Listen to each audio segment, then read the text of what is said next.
What is sales with a high rate of return? Let me explain.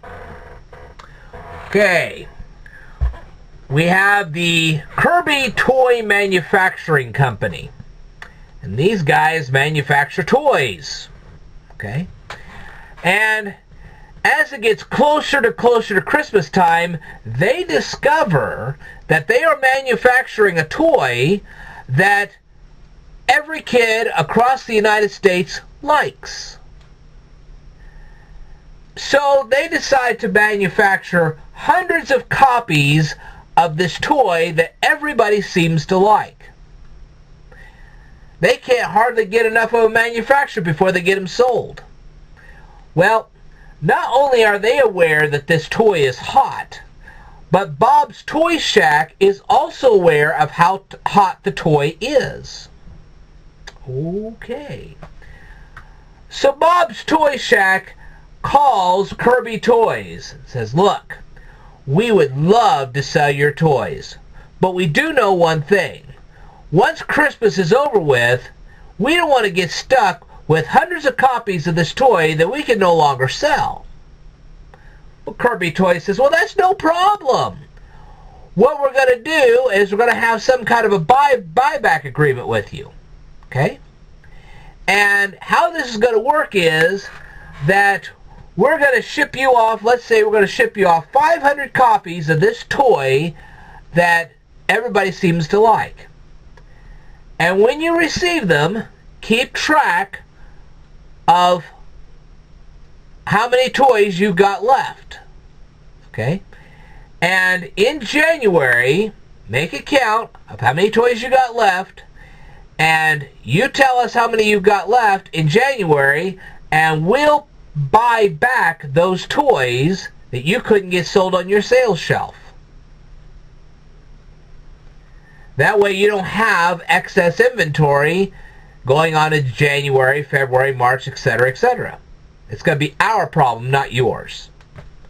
Well, Bob's Toy Shack is like, hey, that's great. We might sell all your toys, and if we don't, we can just ship them back to Kirby Toys, and they'll deal with them. Great agreement.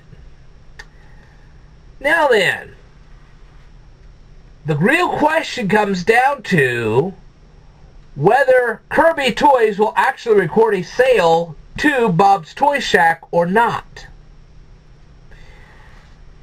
Now, why is that a problem over November and December? Because Kirby Toys at November and December aren't completely sure how many toys are going to get shipped back. They might not get anything back at all. But they might get every bit of their toys back. Maybe somewhere in the middle of November the toy becomes unpopular. So now they're going to get all of them back. See what I mean? So it's kind of a gamble for Kirby Toys. So how do they record this? Well, there are two ways they could do this. One, they could make a journal entry into their sales account and then set up a contra account. Okay, we've talked about contra accounts before. They could set up a contra account called Estimated Sales Returns and Allowances Account, where they estimate how many toys might actually get shipped back to them after the Christmas holiday is over.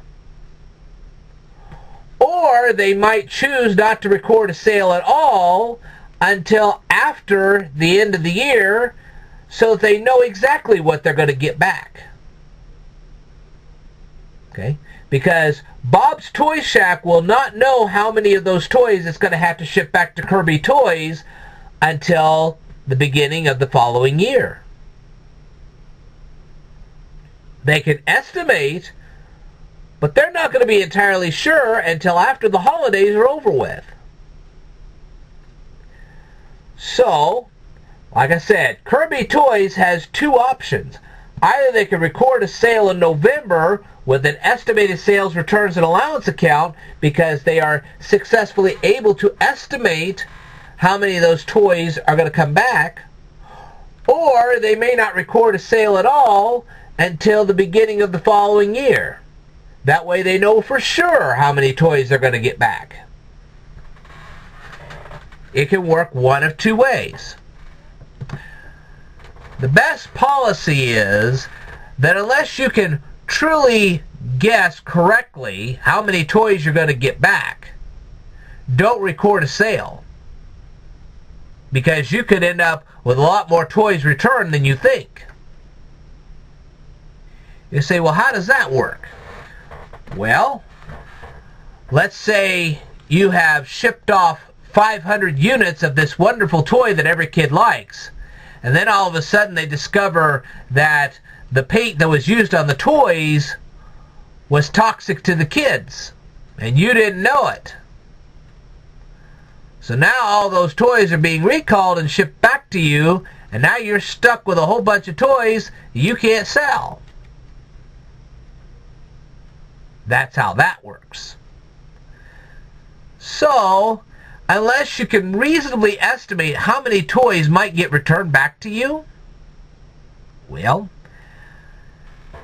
the best thing to do is not record a sale until you know for sure how many toys you're going to get back, if any.